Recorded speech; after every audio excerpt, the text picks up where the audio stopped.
Okay, good afternoon, everybody. We're going to start our press briefing for Friday, the 17th of April.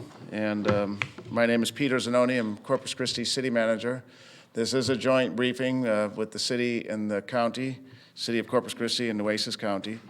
And today I'm going to try to speak quickly and get away from the podium as fast as I can because we have two distinguished persons from Texas A&M Corpus Christi who are here today to provide an update on the modeling that they have been doing for Nueces County and really the coastal bend. They're looking at a 12-county region. They're doing modeling for our community to show predictive modeling on number of cases of COVID-19 over time, as well as number of hospitalizations and then number of deaths as well. And they provided the model last Friday, and today they have an update. But what I wanted to do is talk about the updated statistics for today and provide just a quick update also on our small business assistance program and then also on a residential assistance program that we're going to recommend to City Council on Tuesday. And then Annette Rodriguez, our health director, will just say a few health remarks for the community, remind us of some of the things we need to remember in terms of staying healthy, and then we're going to turn it over to the Texas A&M Corpus Christi professors.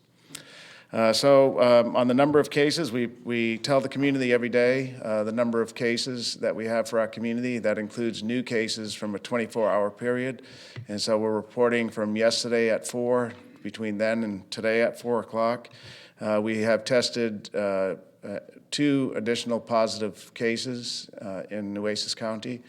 So now we have a total of 89 cases since we've been tracking this. There was 87 yesterday, so with the 2 additional, we're at a total of 89 cases now for Nueces County. There still are 0 deaths to report for the county, and the distribution of the total number of cases between male versus female is still pretty consistent. It's 52% of all the cases are male and 48% are female. And then we provide the community with information in terms of the age grouping of these 89 cases. And so there's 9 different age brackets that we measure or track persons from. There's about an average of 15 cases per age group when you go from the 20 to the 89 years of age bracket. So the message we keep saying is that the virus does not search out a particular age group. Anybody's susceptible to getting the virus, as our own statistics here show in Nueces County. And then the total number of tests, that's a big conversation across the nation, really. And we're continuing to analyze in our labs, as are the private commercial labs. Today, the number of tests that have been performed in laboratories determining whether or not somebody's positive is just under 1,300, so 1,293 to be exact. The location of the persons that have the COVID-19, the 2 new cases, before I give you the total, the 2 new cases, one is in the city of Corpus Christi, and then one was from Robstown within Nueces County. So with our total of 89, the majority are in Corpus Christi, 74 persons. We have 7 in Port Aransas, 3 in Robstown, and 5 in rural Nueces County. That's a total of 89. And then let's talk about some of the recovery statistics. We started showing a new graph yesterday. And just to put the situation into perspective, while we have those 89 cases, people are recovering. And while we have people in the hospital, people have gotten out of the hospital. And so we wanted to provide the community those fact points just so they can get an up-to-date perspective on what's happening. So of the total 89 cases that we have, 13 persons have recovered to date. So that means 76 still have it, as is indicated here on this pie chart or circle graph. And then we look at the hospital stays. At one point, we had as many as 17 persons in total over time in the hospital, not at any one point in time, but 17 in and out of the hospital. Today, we have 2 in the hospital, just 2 persons with COVID that are recovering in the hospital. And yesterday, we had 3, so 1 person was released. And of the 2 people, 1 is in intensive care. So one's recovering in intensive care, the other person is just in regular care at the hospital. Okay, so that's a summary of our statistics. We'll do a quick translation in Spanish, and then I'm going to cover 2 other quick things, and then we'll have Annette come up. En resumen, en las últimas 24 horas han sido 2 los casos nuevos reportados en el condado de Nueces. Actualmente en el condado de Nueces existen 89 casos confirmados por el virus. Entre esos, 46 son varones y 43 mujeres. La mayoría se encuentran en el rango de edades entre 30 y 39 años. En total se han llevado a cabo 1,293 pruebas entre hospitales del distrito y el Distrito de Salud Pública. De los 89 casos, 74 son residentes de la ciudad de Corpus Christi, 3 son residentes de Robstown, 7 son residentes de Port Aransas y 5 son residentes de áreas no incorporadas al condado de Nueces. 13 de los 89 se han recuperado por completo, 17 han sido hospitalizados, 2 continúan en el hospital y 1 en la unidad de cuidados intensivos. 76 de los 89 casos aún no han sido dados de alta. Okay, thank you. Okay, let me just give the community, and especially those that may be watching that are a small business or have a connection with a small business in our community. And so 2 weeks ago, City Council approved a $1.7 million loan program for small businesses in Corpus Christi. A small business in this case would be a business that generates $1.5 million or less annually for their business. And we know businesses are obviously hurting given the COVID pandemic. City Council approved $1.7 million of our resources, of Corpus Christi resources, to help in loans of up to $25,000 for qualifying small businesses. The loan is good in that it's a 0% interest loan, and there's no payments for the first 4 months. The application process or loan application online through our agent, the Lift Fund Incorporated, began on Monday, and through yesterday we had over 200 applications, and we expected to fund about 80. So there's huge demand, which is good, in that we do have interest. And so there were $3.8 million in total application requests, with 1.7 available to allocate to the loan. So one of the first loans got funded today, in fact. Their application was in, pre-approval process went through, and within 4 days they were processed and ready to be funded today. So Lift Fund is delivering on their promise to expedite these loans quickly. So in light of the fact that we have huge demand, more than what we anticipated, we're going to recommend to City Council, actually first on Monday, to the Type A Board. Our sales tax initiative program approved by the voters is governed by a board of directors. We're going to recommend to the Type A Board Monday, and then to City Council for final approval on Tuesday this coming week, an additional $2.1 million in local resources to go towards that loan program. So that would be a total of $3.8 million, or nearly $4 million in loan recovery funds to help small businesses in our city of Corpus Christi. And so more information will be seen on that. I just wanted to give a quick update on that today in case we have some folks watching in that area. And then I know we have a lot of single-family or residential families, maybe persons below our area median income that may be piped in or working, watching or talking to folks. But the council, the mayor and council is aware that we need to look at our residential persons as well, whether or not they live in an apartment or a house. We know that many of them may have lost wages, or they could have been furloughed, or they may be on unemployment at this point in time. We got additional federal monies through the Federal CARES Act. We got additional monies directly to us, and 2 grants that we normally get every year: our Community Development Block Grant and our Emergency Solutions Grant that's meant to help prevent homelessness. And so we got supplemental funding totaling, let me see here, $2.4 million in total that came in recently, the award letters. And so annually we get an amount to spend through the year, but we got a special amount to help, because of the COVID-19 situation, help with preventing homelessness and help communities in distressed areas. And so on Tuesday, we're going to recommend to City Council a program on how that $2.4 million could be allocated. And it's meant to help struggling families, seniors, and persons that may be or could become homeless. And so the $2.4 million breakdown at a very high level. There's more detail, but just for this event today, we want to begin to tell the community. Of the $2.4 million, $1.6 would be for rental, mortgage assistance, so rental assistance to help people that have lost income to pay their rent and or mortgage. And also utility assistance would be wrapped into that 1.6. We know feeding seniors is important. We've increased our feeding of seniors, and we've done curbside pickup. We've even served seniors over the weekend when traditionally we don't. And we're recommending $200,000 more for the senior meals program. Also, $500,000 we're recommending to help homelessness prevention or help those that are homeless, and to include the homeless providers. And so that $500,000 would be used for additional housing services, protective equipment like PPE material for the providers that work at the homeless shelters and so on, hygiene and cleaning products for homeless persons on our streets, and that type of thing.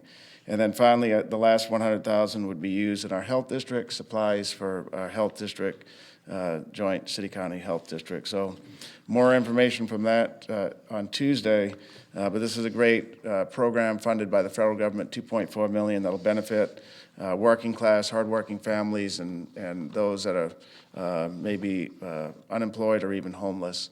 And we'll present that as a recommendation to council on Tuesday and get their policy direction.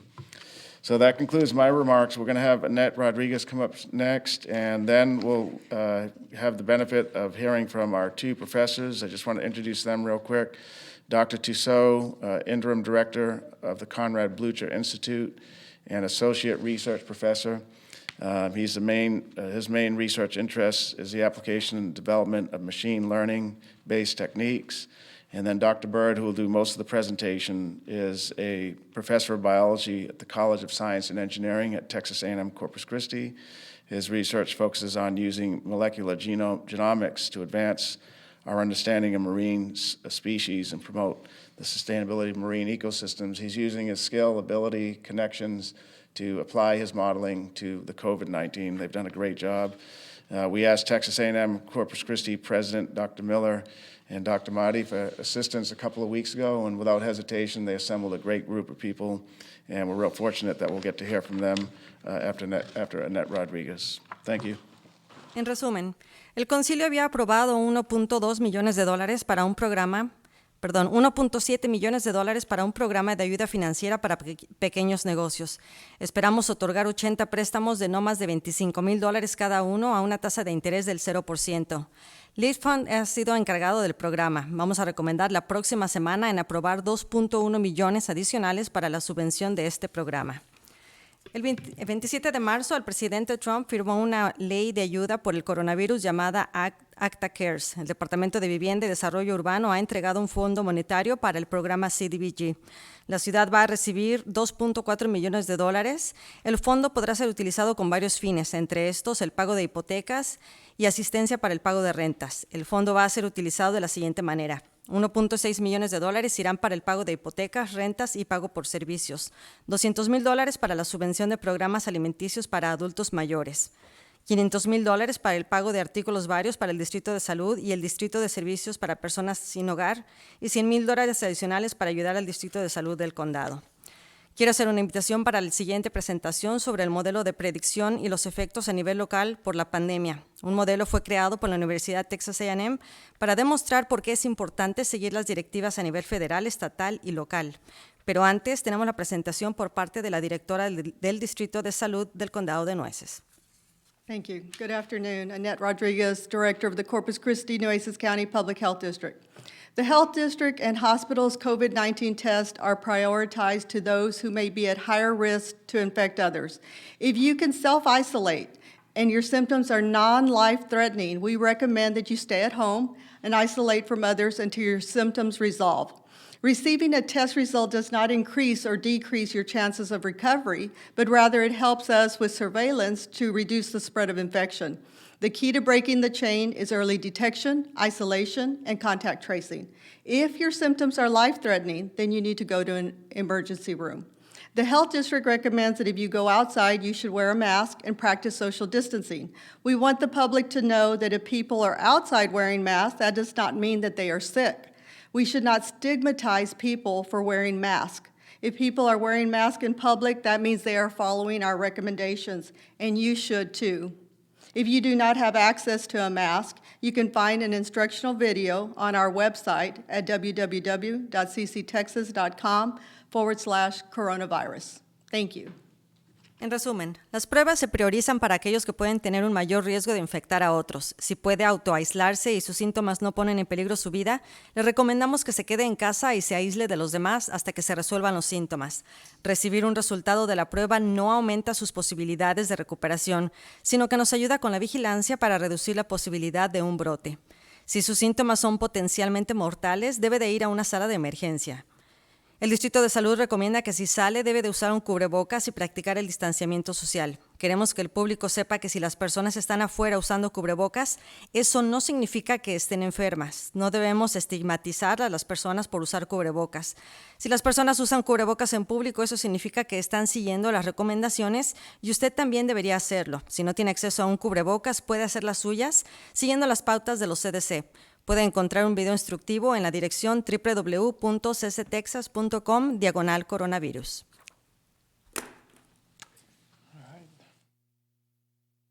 I'm following Ms. Rodriguez's directive there. I had my mask, but also it was a problem last week. You couldn't hear me well. And in a sense, I don't really need to wear a mask here. I think everything is situation-based. I don't have anybody around me, so I feel perfectly comfortable removing my mask, and then I'll pick it up when I'm done talking. So I'm Philip Tissot. I'm the interim director of the Conrad Blucher Institute at Texas A&M University Corpus Christi. I'm going to introduce the work of our task force briefly before passing it on to my colleague, Dr. Bird. So you'll see in the presentation that we're doing pretty well in Corpus Christi. So a big thank you. We have our mayor, city manager. This has gone well here compared to probably most other communities. You will also see in the presentation that it doesn't take much for things to change very quickly. So those are some of the take-home that you should take. The task force, it's a large task force. There's probably about 15 faculty members, students, researchers for Texas A&M University Corpus Christi, several people from the city, the county, and also several people in the local hospitals. Something that is key in the modeling that we do is to have good information. And it's quite a bit of work, making sure we get relatively quickly all the information, figuring out, and that's a part of the work that you're not going to see in the presentation, or at least not directly, and that is going on. And so a big thank you for everybody who's participating to this task force, too many to name them. And finally, the work, the models that you're going to see, they're relatively similar. They use the same model. They're relatively similar to what you see on TV. But our group is super focused on the coastal bend. Our task is to take all the information, sometimes state or nationally, and then build the best model for the coastal bend. And our goal is to give the best information possible to our decision makers, and they make the decisions. We're focused on providing them as good as an information as they can, and that may open up opportunities. There's going to be a lot of trade-offs, some difficult decisions, and so we're hoping to keep on improving our models and giving them, sort of telling them what are the options that they have, and get to the best flexibility we can. So tough decisions for our decision makers. So yeah, thank you. This is an important time. So without further ado, you're gonna see the latest predictions, and I'm gonna let my colleague Dr. Bird take over from there. Thank you.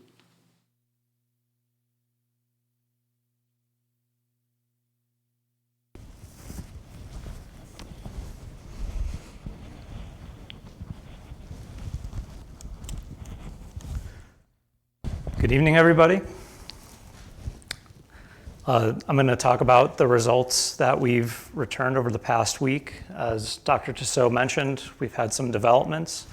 First, in the Coastal Bend area, this is a little bit more detailed breakdown of our local cases. These are confirmed cases within the Coastal Bend area. There's 83 in Nueces County, as you heard earlier, and 105 in the greater 12-county Coastal Bend area. Here it looks like there's an approximately linear increase in the amount of cases, but when we look at it a little bit more closely, and there's 13 recoveries in Nueces County right now, as was mentioned earlier.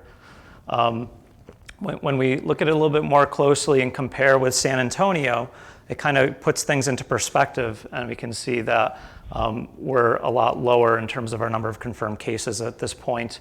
Also, with the fatalities, there's only one fatality in the coastal bend at this point in time.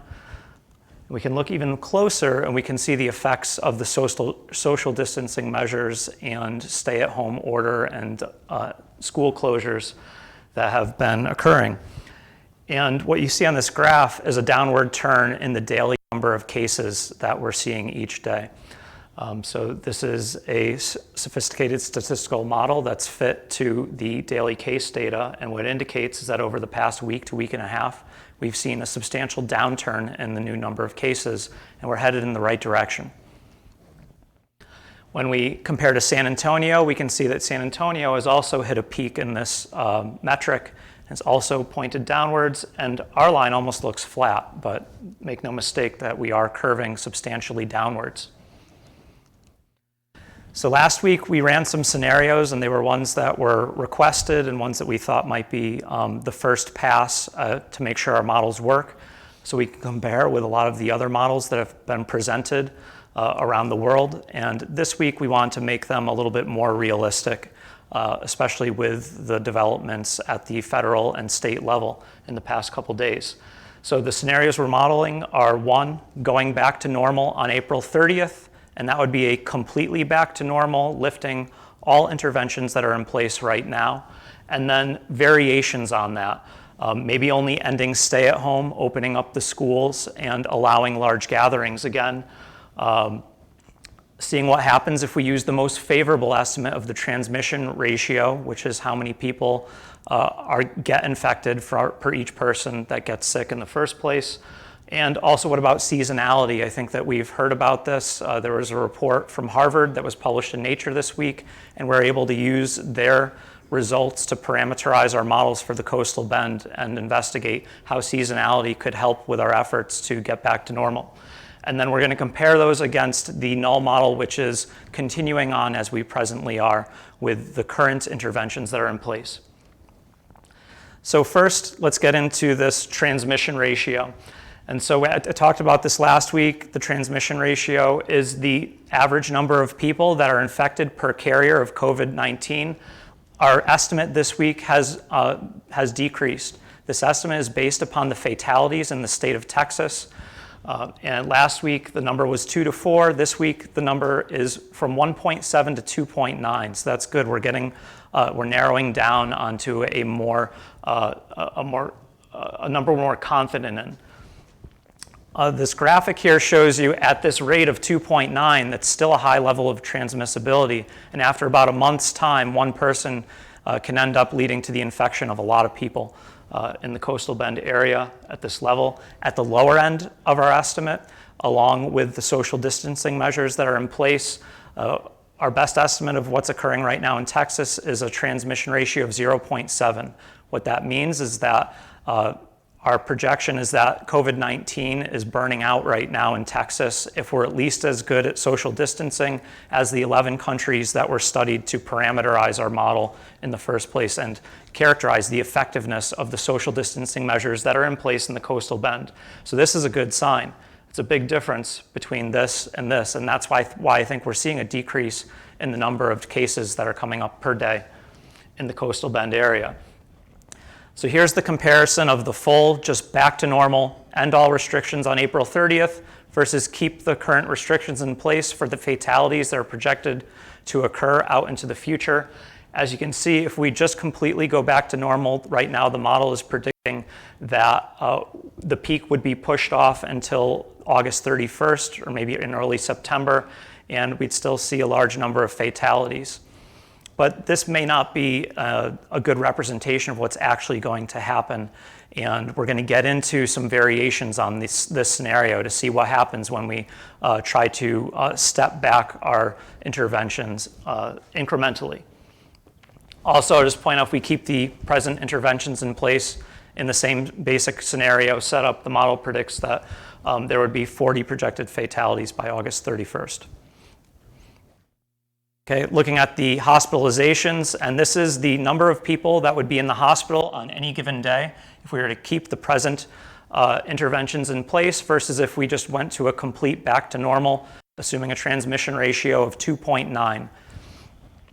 This would lead to approximately 100,000 infected people at the peak of the surge, which would occur approximately June 1st, according to the model. And the comparison is against 346 infections by August 31st with the keep present interventions in place. But what happens if we, infections. Okay, so let's go to hospitalizations. All right, for the hospitalizations, we're looking at a peak just past June because there's an offset between when the infections peak and when people end up in the hospitals. So a little bit past June, if we just completely go back to normal on April 30th, with a large number of people needing hospitalization, much more than our capacity would allow. Notice right down here, here's the capacity of our local hospitals. And we can't let something like this happen. But there are things we can do, and we're going to zoom in on the hospitalizations and run different scenarios and see what happens. So remember the 5,400? What if we do back to normal, but almost back to normal? Instead of completely back to normal, we keep social distancing and we isolate when we were showing symptoms of being sick, but we stay at home, we go back to school, and we allow there to be large gatherings. What the model predicts is we have approximately a decrease in the peak of 500, and it's pushed off a little farther into the future. We can additionally add the seasonality effect onto this. Now, I want to emphasize that right now, we're not certain of what the impact of seasonality is on the transmission ratio of COVID-19.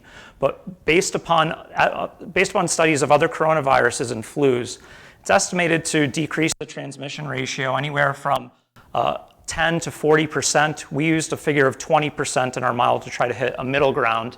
You can see this leads to even fewer hospitalizations and the peak pushed farther out into the future. And those are at the high estimate of the transmission ratio from Texas right now. What if we parameterize the model with the low estimate of the transmission ratio?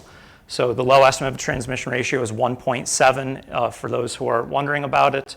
And we're going to keep the hospitalizations due to continuing present interventions at the high transmission ratio. And you can see what happens as the peak is pushed off even farther into the future, into the fall, with 1,600 hospitalizations by August 31st. This is still an unacceptable scenario, but you can see that as we're layering on interventions and seasonality and a little bit more of what could be reality with a positive outlook that this could happen, this would be the best case scenario. We can lay on, let's keep social distancing and let's isolate infectious people as soon as they show symptoms, and that pushes out even farther into the future and has us just hitting hospital capacity around August 31st. And last, we could add seasonality onto it, and we would get a comparison where we have, given the worst case scenario for the transmission rate of 2.9 and continuing the interventions in the blue, you get about the same result as if we have the best case scenario for the estimated transmission ratio combined with continued social distancing, continued isolation of infectious people, and an estimate of seasonality decreasing the transmission ratio a little bit farther on top of it. But this is a lot of things that we're stacking up. And you can see that comparison of worst case scenario with present interventions, best case scenario with dialing them back. There's a big range in between there. I think that's why the whole country, not just the coastal bend, is being very careful about how they roll back these restrictions and get back to normal.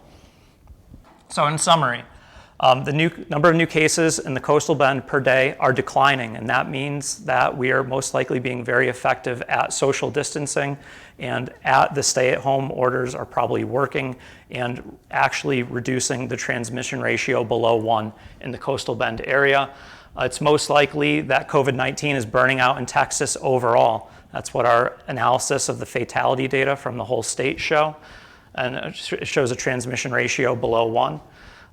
And while there's a positive message here, I caution that just completely back to normal on April 30th without additional considerations or maybe trading out one intervention for another is still something that could end with a peak in the not too distant future with a lot of people contracting the disease.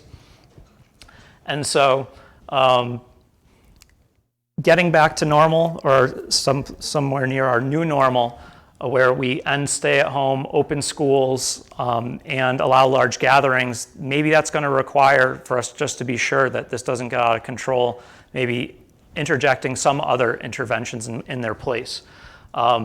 Mass testing is something that you're hearing about. The whole reason why you're hearing about the importance of mass testing is exactly this. That can help us to identify who is symptomatic and who's infectious at a given point in time and help them to isolate and not transmit the disease. There's new treatments that are being worked on. If a game changer treatment comes out, that could help us with getting back to normal.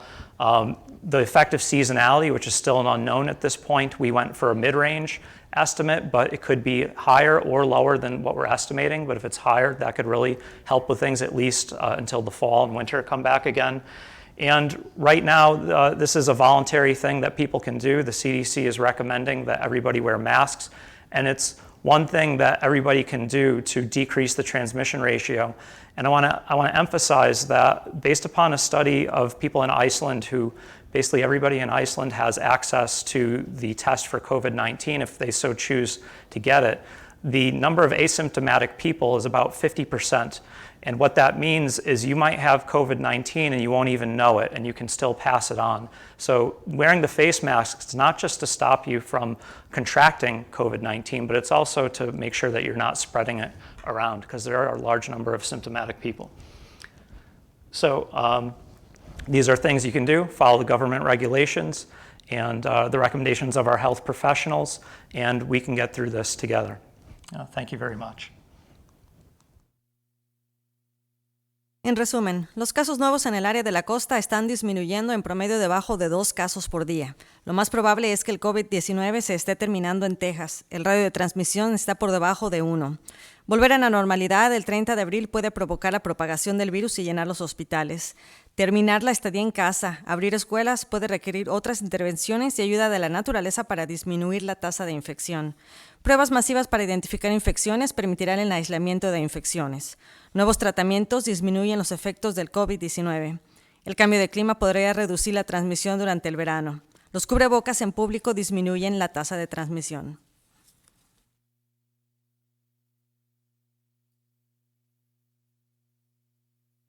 Does anybody have any questions that I could address?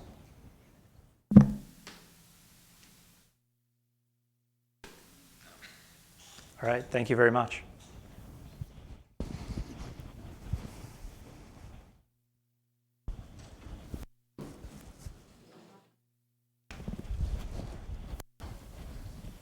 Okay, were there any other questions for today's press briefing?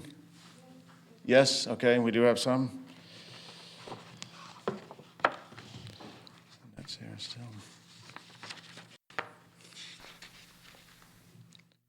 Hello. Hello. This again might be probably a mix of you and Annette, so Okay, we'll probably figure out once we get sure. there. All right.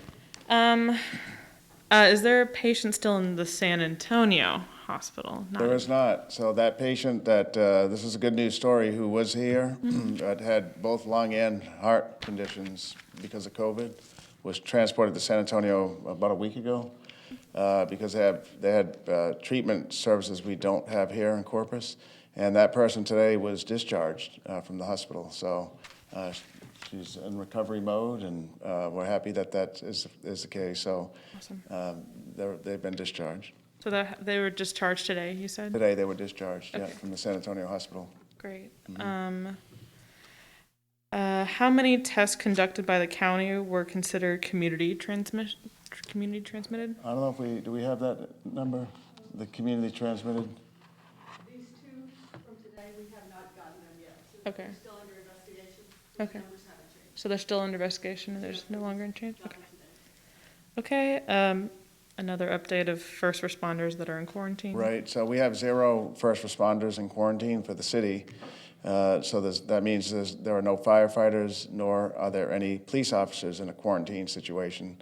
And we attribute that to both Chief Markle and Chief Rocha and their teams, actually everybody in the departments, the over 800 first responder personnel that are adhering to the guidelines that the chiefs put in place. So that includes wearing more protective gear, making sure you have it on no matter what the call is, and keeping protocols in place as directed. So, yeah. Are officials considering making masks mandatory since major metropolitan areas require it, aside from Houston? We would have to ask the officials, but do you want to add anything on the masks and that? On face masks, the benefit, I guess, of them, or? I'd like to just say that it's very much recommended. You know, CDC's recommending it. It's a good thing to do. It's for spread both ways. You don't want to give it to somebody and you don't want to catch anything. So definitely a great recommendation to practice, especially if you can't distance yourself and you're in a situation, you should have a mask on. So it's recommended, but not looking into being mandatory. Right. It's recommended. You're right. Okay. Oh, I guess I do have a question for the researchers. Just like what they need to get a more accurate results. Like, do we need a larger data pool or anything like that? Or just, are you pretty confident with the results that you have as accurate as they are? There are a couple things that we're looking at to improve the accuracy of our results. Right now, we're using a study of other countries to estimate the effectiveness of social distancing and stay-at-home orders. But what we'd like to do is use the cell phone data that everybody's heard about the apps for, and we have a request into one of those companies to get some of the raw data so we could make actual estimates for the Coastal Bend area. I caution that what you see on the app isn't exactly what we would use. We're not going to pull letter grades off. We need the data underlying that to be able to translate it into decrease in the transmission ratio of the disease. But that's something that we think can really help to improve our estimates, since that transmission ratio is the most critical thing that we have control over in the model. And when you say the underlining thing, does that mean just the geotagging? Just kind of the purest form of that data? I'm okay with some of the processing they're doing. They get it down to number of contacts per kilometer squared per day. Mm-hmm. I'd like that, not the percent or the A- grade. And that's what we're angling for. Okay, awesome. Thank you.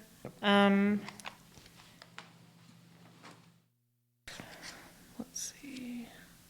Now there's going to be some kind of testing questions. Okay. Is there an updated, an estimate time that so the rapid tester is apparently undergoing quality assurance testing? Is that true? Annette, we'll have Annette answer that on our rapid testers.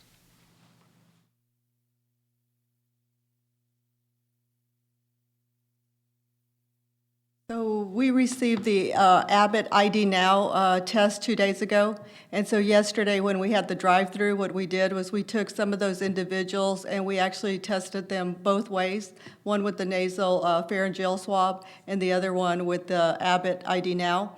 And so then we're validating to see, because if you get a positive for the PCR, that's considered the gold standard, then you should get a positive for the others. So our test did not go as well as we anticipated. And so we're still looking at those numbers to see, was it collected correctly? There's a lot of different factors that you have to look at, but we would have liked to have seen 100% validity, so. Yeah, of course. Is there an estimate time that y'all are expecting that to be corrected? Well, I have the microbiologists. They're still reviewing the data that they received, but again, they were not at the drive-through, so they don't know how the specimen was actually collected. So they were actually trained and told that it's just a different place. So from the ID Now, it's much lower in the nares, and for the nasal pharyngeal, it's much further to the back. So they're looking, they're asking questions of DSHS to see, why the validity wasn't a little bit closer like we would have liked it to be. Mm-hmm.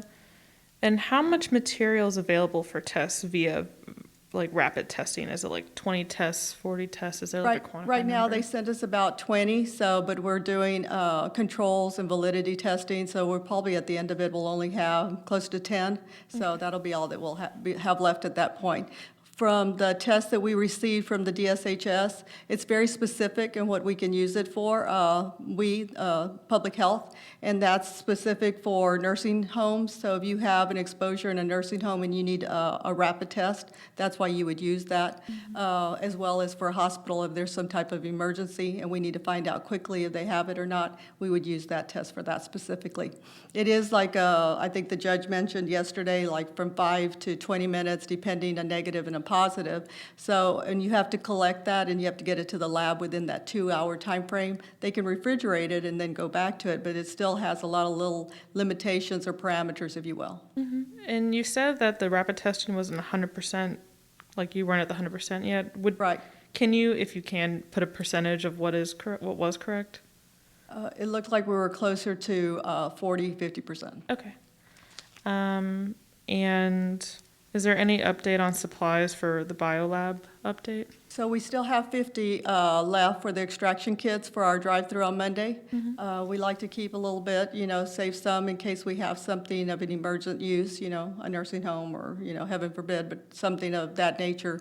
So we have 50. We did ask the state for some more extraction kits, and it sounds like we will be receiving some, so we're just waiting. Okay. And the number of tests that have been requested but not completed?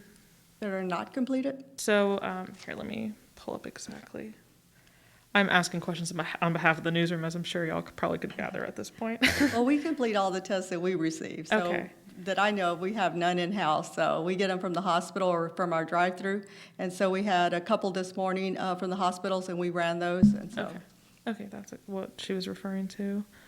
And is there an expected upswing in cases now that Easter is behind us? Is there a expected, Like upswing on positive upswing of Yes. cases? I hope not. So we're looking at the numbers every day. I think a lot of people are still staying home, which is really good. It actually seems like it's, kind of staying a little steady right now. So we're cautiously optimistic. So watching those numbers, making sure everybody's just doing their part to, break the spread of infection. And there's one last one. Let me just pull it up. So we've been talking to some doctors who have been selling unproven antibody tests. Is there kind of a strategy that y'all are working on to try to curb people having those tests and selling those tests to the public? Well, we don't have those, but I do know that there are some physicians' offices that are actually running antibody testing.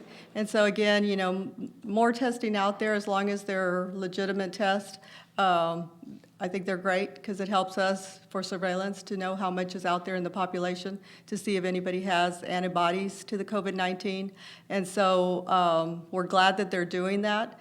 And we hope that they'll continue to do that for the community because the more testing, everybody's been wanting more testing. The more testing that's available, the more knowledge we'll have, the more our numbers will be closer to, realistic. And so not just probabilities, but more actual. That's all I have. Thank you so much. Thank you. Okay, any other questions for today's press briefing? Okay, that concludes our briefing. We'll be releasing numbers both Saturday and Sunday around that 4:30 timeframe on any additional cases or not. And then we'll be back in our press briefing on Monday at 5 o'clock. On Tuesday, Nueces County Judge Barbara Canales and Mayor Joe McComb, Mayor of Corpus Christi, will be here again. And with that, have a safe weekend and follow those social distancing and stay-at-home orders. Thank you.